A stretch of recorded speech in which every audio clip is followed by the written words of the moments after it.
नमस्कार, स्वागत है आप सभी का सनसेट टीवी में। मैं हूं प्रीति सिंह। आप देख रहे हैं आज की खबर। अगले आधे घंटे में होंगी देश और दुनिया की तमाम अहम खबरें। राज्यों की सुर्खियों और मौसम के हाल पर भी डालेंगे नजर। आइए शुरुआत करते हैं हेडलाइंस के साथ। पूर्व मुख्यमंत्री कैप्टन अमरिंदर सिंह बीजेपी में शामिल। पंजाब लोक कांग्रेस का बीजेपी में विलय। केंद्रीय मंत्री नरेंद्र सिंह तोमर ने कहा, पंजाब में बीजेपी की बढ़ेगी ताकत। पश्चिम बंगाल में पूर्व मंत्री पार्थ चैटर्जी और अर्पिता मुखर्जी के खिलाफ आरोप पत्र दायर। 48 करोड़ रुपए की संपत्तियां कुर्क। राज्य विधानसभा से केंद्रीय जांच एजेंसियों की अधिकता के खिलाफ प्रस्ताव पारित। लंदन में पूरे राजकीय सम्मान के साथ महारानी एलिजाबेथ द्वितीय का अंतिम संस्कार। राष्ट्रपति द्रौपदी मुर्मू और जो बाइडेन समेत कई हस्तियां रही मौजूद। बड़ी तादाद में लोगों ने दी अंतिम विदाई। शेयर बाजारों में 3 दिन की गिरावट थमी। सेंसेक्स चढ़ा 300 अंक। निफ्टी मजबूती के साथ 17,622 अंक से ऊपर बंद। ब्रेंट क्रूड 1.37% की गिरावट के साथ करीब $90 प्रति बैरल। ताइवान पर चीन ने हमला किया तो अमेरिका देगा सख्त जवाब। राष्ट्रपति जो बाइडेन का बड़ा बयान। चीन ने कहा, देश को विभाजित करने वाली गतिविधि को नहीं करेंगे बर्दाश्त।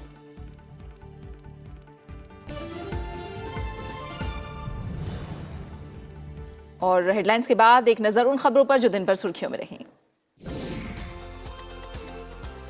राष्ट्रपति द्रौपदी मुर्मू ने महारानी एलिजाबेथ द्वितीय के राजकीय अंतिम संस्कार से पहले लंदन में बांग्लादेश की प्रधानमंत्री शेख हसीना से मुलाकात की। इस दौरान शेख हसीना की बहन शेख रेहाना भी मौजूद रहीं। प्रधानमंत्री नरेंद्र मोदी के जन्मदिन के उपलक्ष्य में दिल्ली के गुरुद्वारा बंगला साहिब में अखंड पाठ का आयोजन करने वाले सिखों के प्रतिनिधिमंडल ने प्रधानमंत्री से उनके आवास पर मुलाकात की। साथ ही उन्हें प्रसाद और अपना आशीर्वाद दिया। सुप्रीम कोर्ट ने मृत्यु दंड के प्रावधान वाले मामलों में अपराध की गंभीरता कम करने वाली संभावित परिस्थितियों पर कब और कैसे विचार किया जा सकता है, इस संबंध में दिशा निर्देश बनाने से जुड़ी याचिका 5 न्यायाधीशों की संविधान पीठ को सौंप दी।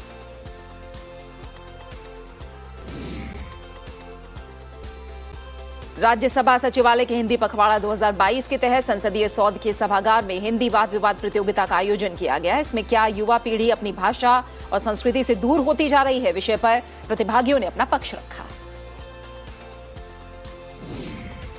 भारतीय दिवाला और ऋण शोधन अक्षमता बोर्ड ने दबाव वाली कंपनियों के लिए बाजार से जुड़े बेहतर समाधान मुहैया कराने के लिए अपने नियमों में संशोधन किया है। अब दिवाला समाधान प्रक्रिया के तहत आई किसी इकाई की एक या अधिक संपत्तियों की बिक्री की अनुमति मिल सकेगी। सेबी आर्टिफिशियल इंटेलिजेंस का इस्तेमाल करके वेब इंटेलिजेंस के जरिए सोशल मीडिया और अन्य मंचों पर निगरानी बढ़ाने की योजना बना रहा है। सेबी ने वेब इंटेलिजेंस को लागू और शुरू करने और उसके रखरखाव के लिए समाधान प्रदाताओं से EOI आमंत्रित किए हैं। भारत ने पूर्वी इंग्लैंड के लेस्टर शहर में भारतीय समुदाय के खिलाफ हिंसा और हिंदू परिसर में तोड़फोड़ की कड़ी निंदा की है और इन हमलों में शामिल लोगों के खिलाफ तत्काल कार्रवाई की मांग की है। कैरिबियाई द्वीप प्यूर्तो रिको में फियोना तूफान ने भारी तबाही मचाई है। तूफान की वजह से कई जगहों पर बाढ़ आ गई। साथ ही भूस्खलन से भी नुकसान हुआ है। तूफान की वजह से डोमिनिक गणराज्य में बिजली ग्रिड ठप हो गया है। भारत और ऑस्ट्रेलिया के बीच 3 मैचों की T20 सीरीज कल शुरू होगी। पहला मुकाबला 20 सितंबर को मोहाली में खेला जाएगा। दूसरा मुकाबला 23 सितंबर को नागपुर और आखिरी मुकाबला 25 सितंबर को हैदराबाद में खेला जाएगा। तीनों मैच शाम 7:30 बजे शुरू होंगे। प्रधानमंत्री नरेंद्र मोदी ने पहलवान विनेश फोगाट और बजरंग पुनिया को बेलग्रेड में आयोजित विश्व कुश्ती चैंपियनशिप में कांस्य पदक जीतने पर बधाई दी है। विनेश इस मंच पर 2 पदक जीतने वाली पहली भारतीय महिला बन गई हैं और बजरंग ने 4 पदक जीते हैं। और अब खबरों पर विस्तार से नजर डालेंगे। पंजाब के पूर्व मुख्यमंत्री और पंजाब लोक कांग्रेस के प्रमुख कैप्टन अमरिंदर सिंह अपने समर्थकों के साथ बीजेपी में शामिल हो गए हैं। इसके साथ ही उन्होंने अपनी नवगठित पार्टी PLC का बीजेपी में विलय भी कर दिया। केंद्रीय मंत्री नरेंद्र सिंह तोमर और किरेन रिजिजू, पंजाब बीजेपी अध्यक्ष अश्विनी शर्मा समेत पार्टी के कई वरिष्ठ नेताओं की मौजूदगी में उन्होंने पार्टी मुख्यालय में केंद्र के सत्ताधारी दल का दामन थामा। कैप्टन अमरिंदर सिंह ने मुख्यमंत्री पद से अचानक इस्तीफा देने के बाद पिछले साल कांग्रेस छोड़ दी थी। और पीएलसी का गठन किया था। 2 बार मुख्यमंत्री रह चुके कैप्टन अमरिंदर सिंह पूर्ववर्ती पटियाला शाही परिवार के वंशज हैं। Today, grateful to the Prime Minister, who I met a few days ago, and the Home Minister, who I met a few days ago and met him a few minutes ago also, that and the party President, Nadda Saab, and all senior colleagues here who are sitting, the ministers, who have found the time and the ability and the interest in seeing us join as a party. Punjab के पूर्व मुख्यमंत्री captain Amarinder Singh ने BJP में शामिल होने के बाद केंद्रीय गृह मंत्री अमित शाह और बीजेपी के राष्ट्रीय अध्यक्ष जेपी नड्डा से भी मुलाकात की।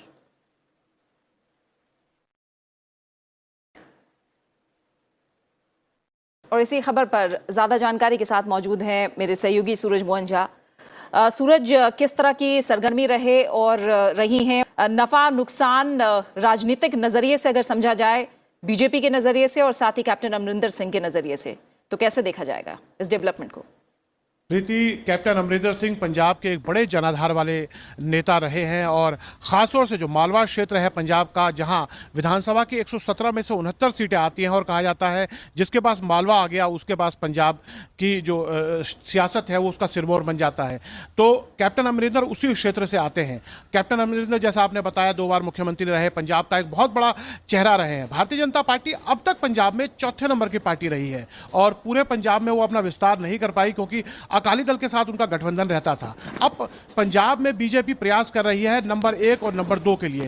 ऐसे में उसको संगठन के क्षेत्र में काम करना था और हमने देखा था बीते दिनों पंजाब के पूर्व अध्यक्ष रहे, प्रदेश अध्यक्ष सुनील जाखड़ भी भारतीय जनता पार्टी में आए हैं और अब कैप्टन अमरिंदर, जो कि विधानसभा चुनाव से पहले उन्होंने अपनी पार्टी बनाई थी और एनडीए में के साथ मिलकर लड़े थे, लेकिन आम आदमी पार्टी की लहर कहें या कांग्रेस की शासन जो लोग तंग आ गए थे, इस वजह से बुरी हार हुई थी। लेकिन अब चूंकि लोकसभा चुनाव नजदीक में है 2019 और 13 सीटों की लड़ाई है, ऐसे में कैप्टन अमरिंदर सिंह एक बड़ा नाम हो सकते हैं मालवा क्षेत्र में। साथ में पूरे पंजाब में संगठन के विस्तार के लिए वो एक महत्वपूर्ण चेहरा है। खासतौर से सिख चेहरे के तौर पर भी उनको देखा जा रहा है। जहां पंजाब में एक स्वीकार्य चेहरा भारतीय जनता पार्टी ढूंढ रही थी, वहां कैप्टन अमरिंदर सिंह उस पर भी काम कर सकते हैं। तो ये तमाम ऐसे फैक्टर हैं जिन्हें देखना होगा और चूंकि 2024 का चुनाव नजदीक है प्रीति, ऐसे में कैप्टन अमरिंदर का आना संगठन के लिहाज से भारतीय जनता पार्टी के लिए काफी महत्वपूर्ण है। बिल्कुल, बहुत बहुत शुक्रिया सूरज मोहन झा आपका हमारे साथ जुड़ने के लिए और इस अहम खबर पर तमाम जानकारी हमारे साथ साझा करने के लिए। खबरों में आगे बढ़ते हैं। प्रवर्तन निदेशालय ने कहा है कि उसने पश्चिम बंगाल शिक्षक भर्ती घोटाले में धन शोधन की जांच के सिलसिले में पूर्व मंत्री पार्थ चैटर्जी और उनकी कथित सहयोगी अर्पिता मुखर्जी की 46.22 करोड़ रुपए की संपत्ति कुर्क की है। यानी ये 46 करोड़ 22 लाख रुपए की संपत्ति है जो कुर्क की गई है। एजेंसी ने एक बयान में कहा है कि कुर्क की गई संपत्तियों में एक फार्म हाउस, कई फ्लैट और कोलकाता में 40 करोड़ 33 लाख रुपए की जमीन समेत 40 अचल संपत्तियां भी शामिल हैं। इसके अलावा 35 बैंक खातों में जमा करीब 8 करोड़ रुपए की धनराशि भी कुर्क की गई है। स्कूल सेवा आयोग भर्ती घोटाले में पश्चिम बंगाल के पूर्व मंत्री पार्थ चैटर्जी और उनके कथित करीबी सहयोगी अर्पिता मुखर्जी के खिलाफ विशेष पीएमएलए अदालत में आरोप पत्र दायर किया गया। पीएमएलए की विभिन्न धाराओं के तहत उनकी गिरफ्तारी के 58वें दिन आरोप पत्र दायर किया गया। ईडी ने 23 जुलाई को चैटर्जी और मुखर्जी को स्कूल भर्ती घोटाले से संबंधित धन के लेन देन की जांच के सिलसिले में गिरफ्तार किया था। इस बीच पश्चिम बंगाल विधानसभा ने केंद्रीय जांच एजेंसियों की अध्यक्षता के खिलाफ नियम 169 के तहत प्रस्ताव पारित किया है। केरल के राज्यपाल आरिफ मोहम्मद खान ने राज्य की वाम मोर्चा सरकार पर राजभवन समेत असहमति जताने वालों की आवाज को चुप कराने का आरोप लगाया है। वहीं मुख्यमंत्री ने राज्यपाल के आरोपों को खारिज किया है। केरल के राज्यपाल ने 2019 में कन्नूर विश्वविद्यालय में आयोजित समारोह में उन्हें परेशान किए जाने का आरोप लगाया और इससे जुड़ी वीडियो क्लिप मीडिया के साथ साझा की। उन्होंने केरल के राजस्व के मुख्य रूप से लॉटरी और शराब की बिक्री पर आधारित होने समेत कई मामलों को लेकर सत्तारूढ़ एलडीएफ पर निशाना साधा। आरिफ मोहम्मद खान ने राज्य के विश्वविद्यालयों की कार्यप्रणाली पर मुख्यमंत्री पिनराई विजयन के भेजे गए पत्र और अपने जवाब भी मीडिया में जारी किए हैं। Of the use of force to silence dissent, difference of opinion, and to liquidate those whom they consider their class enemies. Who are the class enemies? Class enemies are those who have a politically different viewpoint. सेना ने घरेलू रक्षा उद्योग को आपातकालीन खरीद के लिए महत्वपूर्ण रक्षा उपकरणों की पेशकश करने के लिए आमंत्रित किया है। सेना ने कहा है कि आपात खरीद में घरेलू स्तर पर विकसित रक्षा उत्पादों की पेशकश एक सीमित समय सीमा के लिए लागू होगी। खरीद की यह खिड़की भारतीय उद्योग के लिए 6 महीने तक खुली रहेगी और खरीद अनुबंध पर हस्ताक्षर करने के 1 साल के भीतर उपकरणों की आपूर्ति करने की अपेक्षा उद्योग से होगी। सेना ने इस खरीद प्रक्रिया को खुली निविदा पर आधारित बताते हुए कहा है कि बंदूकों, मिसाइल, ड्रोन, संचार और ऑप्टिकल प्रणाली, विशेषज्ञ वाहन, इंजीनियरिंग उपकरण और वैकल्पिक ऊर्जा संसाधन के लिए प्रस्ताव लाए जा रहे हैं। सेना की जरूरतों को पूरा करने के लिए पिछले कुछ समय में सैन्य उपकरणों को स्वदेशी स्तर पर विकसित करने पर जोर दिया जाता रहा है। सरकार ने भी इस दिशा में कई सकारात्मक कदम उठाए हैं।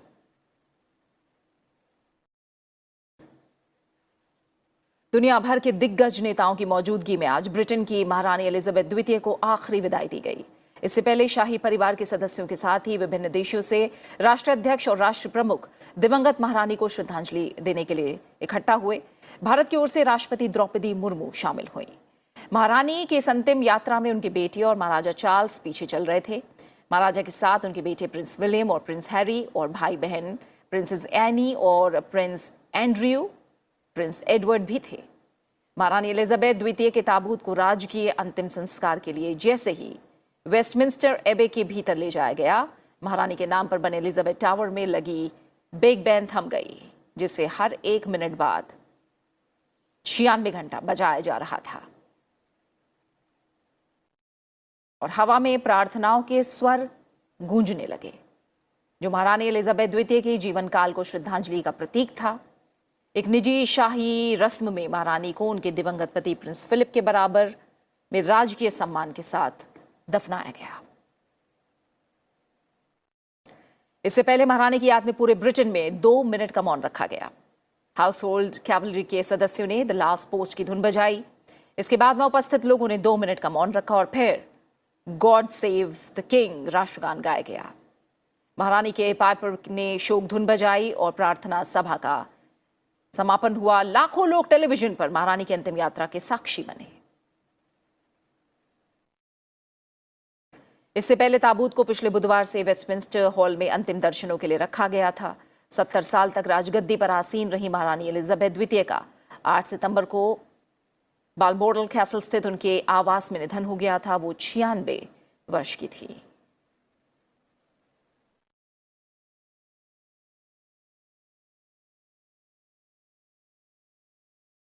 खबरें जारी हैं, आप बने रहिए हमारे साथ। लौट रहे हैं एक छोटी सी ब्रेक के बाद।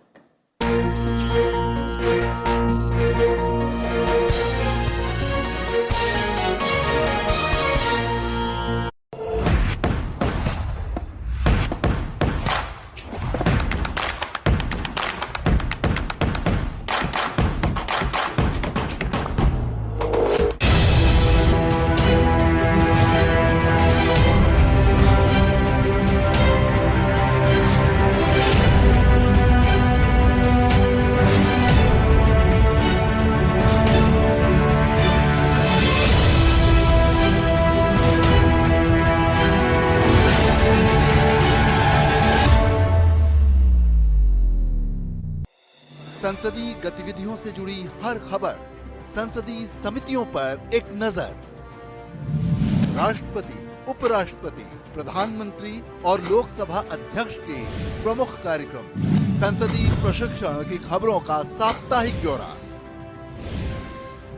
पार्लियामेंट दिस वीक, हर शुक्रवार शाम 6:30 बजे।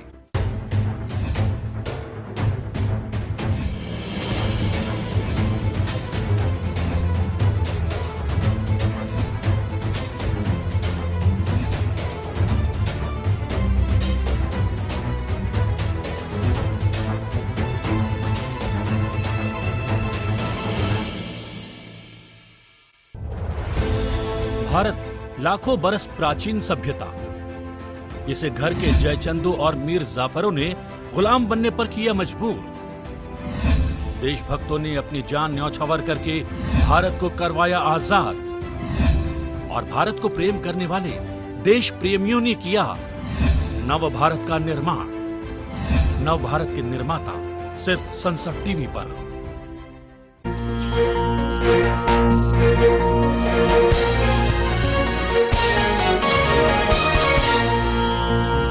ब्रेक के बाद आपका स्वागत है। आप देख रहे हैं आज की खबर। आगे बढ़ते हैं और बात करते हैं राज्य से जुड़ी तमाम बड़ी खबरों की।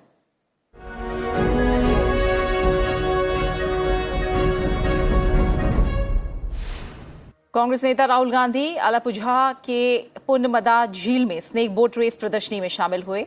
इस दौरान उनके साथ कांग्रेस के अन्य नेता भी मौजूद रहे। उत्तर प्रदेश विधानसभा में मानसून सत्र के पहले दिन लखीमपुर खीरी जिले के बीजेपी विधायक अरविंद गिरी को श्रद्धांजलि दी गई। सत्र में पहले दिन मुख्य विपक्षी समाजवादी पार्टी अनुपस्थित रही। राजस्थान विधानसभा के 7वें सत्र में विपक्षी विधायकों ने अवरोध पैदा किया, जिसके बाद सदन की कार्यवाही मंगलवार तक के लिए स्थगित कर दी गई। उत्तर प्रदेश के मुख्यमंत्री योगी आदित्यनाथ ने विधानसभा में विधायकों के लिए स्वास्थ्य शिविर का उद्घाटन किया। लखनऊ में समाजवादी पार्टी के अध्यक्ष अखिलेश यादव ने पार्टी कार्यकर्ताओं के साथ पैदल मार्च निकाला। यात्रा के लिए अनुमति नहीं लेने की वजह से पुलिस ने उन्हें बीच में ही रोक दिया। उत्तराखंड के मुख्यमंत्री पुष्कर सिंह धामी ने झारझुम में 110 मीटर स्पान पुल का शिलान्यास किया। उन्होंने कहा कि इस पुल के बनने से भारत और नेपाल के बीच आवागमन सुलभ होगा, साथ ही पर्यटन और रोजगार में बढ़ोतरी होगी। मणिपुर के मुख्यमंत्री एन बीरेन ने शिकायतों और भ्रष्टाचार से संबंधित मुद्दों को उठाने के लिए एक वेब पोर्टल शुरू किया। इस मंच का नाम मुख्यमंत्री को बताएं रखा गया है। कांग्रेस की कर्नाटक इकाई के अध्यक्ष डीके शिव कुमार धन शोधन के एक मामले में पूछताछ के लिए प्रवर्तन निदेशालय के सामने पेश हुए। ईडी ने पिछले हफ्ते शिव कुमार को समन भेजा था। पात्रा चौल भूमि घोटाला मामले में शिवसेना सांसद संजय राउत की न्यायिक हिरासत 14 दिनों के लिए बढ़ा दी गई है। उनकी जमानत याचिका पर अब 21 सितंबर को सुनवाई होगी। बॉलीवुड अभिनेत्री जैकलीन फर्नांडिस सुकेश चंद्रशेखर से जुड़े उगाही के एक मामले की जांच के सिलसिले में दिल्ली पुलिस की आर्थिक अपराध शाखा के समक्ष पेश हुई। पंजाब पुलिस ने चंडीगढ़ विश्वविद्यालय की छात्राओं के आपत्तिजनक वीडियो रिकॉर्ड किए जाने के आरोपों की जांच के लिए 3 सदस्यीय विशेष जांच दल का गठन किया है, जिसमें सभी सदस्य महिलाएं हैं। वहीं कोर्ट ने पकड़े गए तीनों आरोपियों को 1 हफ्ते के रिमांड पर भेज दिया है। प्रधानमंत्री नरेंद्र मोदी ने समाज और राष्ट्र सेवा में समर्पित श्री पंचखंड पीठाधीश्वर आचार्य धर्मेंद्र महाराज के निधन पर शोक जताया है। वो 80 साल के थे और पिछले कई दिनों से वेंटिलेटर पर थे।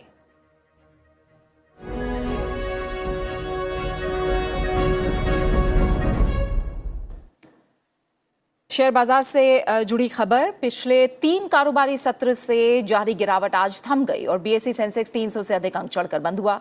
बीएसई सेंसेक्स शुरुआती झटकों से उबरते हुए 300.44 अंक यानी 0.51% चढ़कर 59,141.23 अंक पर बंद हुआ है। कारोबार के दौरान एक समय ये 436.76 अंक तक चढ़ गया था। वहीं नेशनल स्टॉक एक्सचेंज का निफ्टी भी 91.40 अंक यानी 0.52% की मजबूती के साथ 17,622.25 अंक पर बंद हुआ।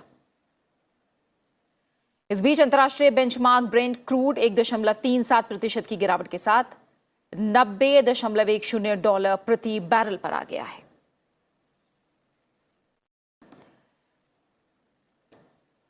और अब एक नजर अंतर्राष्ट्रीय खबरों पर।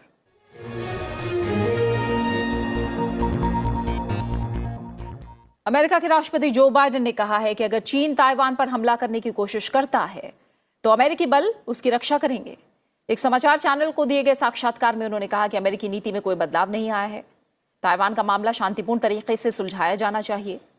जो बाइडेन का यह बयान ऐसे समय में आया है जब चीनी राष्ट्रपति शी जिनपिंग की सरकार ने समुद्र में मिसाइल दागकर और निकटवर्ती इलाकों में लड़ाकू विमान उड़ाकर ताइवान को धमकाने की कोशिश की है। इस बीच ताइवान के विदेश मंत्रालय ने अमेरिकी सरकार के ताइवान की सुरक्षा के पक्के वादे की पुष्टि करने के लिए जो बाइडेन को धन्यवाद दिया। वॉशिंगटन संघीय कानून के तहत यह सुनिश्चित करने के लिए बाध्य है कि ताइवान के पास अपनी रक्षा करने के साधन हो। वहीं चीन ने कहा है कि देश को विभाजित करने वाली गतिविधि को बर्दाश्त नहीं किया जाएगा। रूस की एक मिसाइल यूक्रेन के दक्षिण में स्थित एक परमाणु ऊर्जा संयंत्र के पास गिरी। इससे रिएक्टर को तो कोई नुकसान नहीं हुआ, लेकिन अन्य औद्योगिक उपकरण क्षतिग्रस्त हुए हैं। देश के परमाणु ऊर्जा संचालक एनर्गोइटम ने इस हमले की निंदा करते हुए इसे परमाणु आतंकवाद करार दिया है। मिसाइल संयंत्र में सिर्फ 300 मीटर दूर गिरी, जिस वजह से विस्फोट हुआ और परिसर में स्थित इमारतों की 100 से ज्यादा खिड़कियों के शीशे टूट गए। रूस के रक्षा मंत्रालय ने हमले पर तत्काल कोई टिप्पणी नहीं की।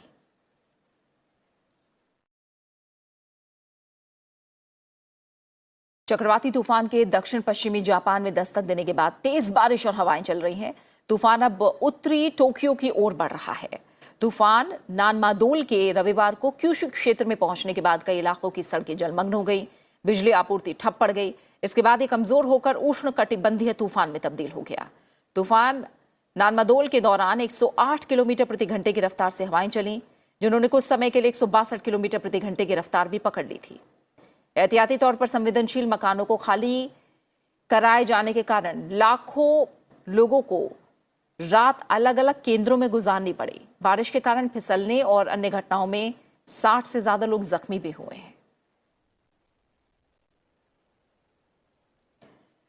और इसी के साथ फिलहाल इस बुलेटिन में इतना ही। जाते जाते आपको छोड़ जाते हैं दुनिया की पहली उड़ने वाली बाइक की तस्वीरों के साथ, जो 40 मिनट तक हवा में उड़ान भरने में सक्षम है। अमेरिका में डेट्रॉइट ऑटो शो के दौरान ये बाइक हवा में उड़ती नजर आई। आप देखिए तस्वीरें, अपना अच्छे से ख्याल रखिए और फिलहाल मुझे दीजिए इजाजत। नमस्कार।